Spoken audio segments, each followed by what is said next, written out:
గేడను చూస్తుంటే చాలా బాధ అవుతుంది నాకు. గీరిగాడు గాని భూమి కాగితాలు నా తాన తాకట్టు పెట్టి మస్తు పైసలు తీసుకుండు. ఏడికి పోతాళ్లే మనూరుడే కదా అని భూమి రేటు కంటే ఎక్కువ పైసలు ఇచ్చినా కానీ గిట్లా అయిపోయా. ఏం చేస్తాం, సచ్చినోడి పెండ్లికి వచ్చిందే కట్నం అన్నట్టు ఈ భూమిని నేను తీసుకుంటున్నా. ఏమంటారు నర్సిగా? పైసలు ఇచ్చినట్టు కాగితం ఉంది, భూమి కాగితాలు నీ తానున్నాయి, ఇచ్చినట్టే కదా. ఏమరో అదిగా ఏమో గురాయిని చూస్తున్నావు, డౌట్ ఏమైనా ఉన్నదా? ఏంలే, మామూలుగానే చూస్తున్నా, నా చూపేకంత. అవునా, సరే మళ్ళా. అయ్యో, గుడిసె కూడా లేకుంటే పిల్లలు ఏడుండాలి, ఎట్లా బతకాలే? ఏ దిక్కు లేని వాళ్ళకి దేవుడే దిక్కు అంటారు కదా. ఇప్పుడు ఏ దేవుడు వచ్చి దిలను కాపాడతాడో ఏమో. నమస్కారం అయ్యా.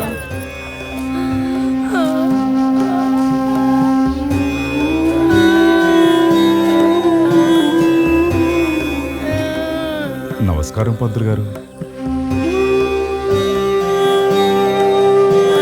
అసలు జరిగింది ఏంటంటే, జరగకూడందే జరిగింది, జరిగేది జరుగుతుంది.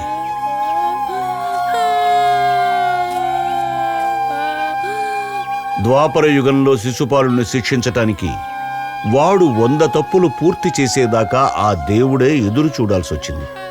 వాడిని శిక్షించలేక కాదు, వాడి పాపం పండక. ఇది కలియుగం, మనం మనుషులం. ఇక్కడ కూడా ఎవరైనా తప్పు చేస్తే వాడి పాపం పండిన రోజున ఆ సర్వేశ్వరుడు తప్పక శిక్షిస్తాడు.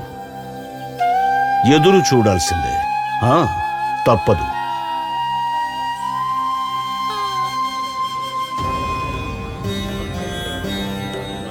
ఈ 2 పిల్లల్ని ఈ రోజు నుంచి నేను పెంచుకుంటాను. నా బిడ్డతో పాటే వీళ్ళు కూడా. ఇప్పటి నుంచి నాకు 3 పిల్లలు అనుకుంటా.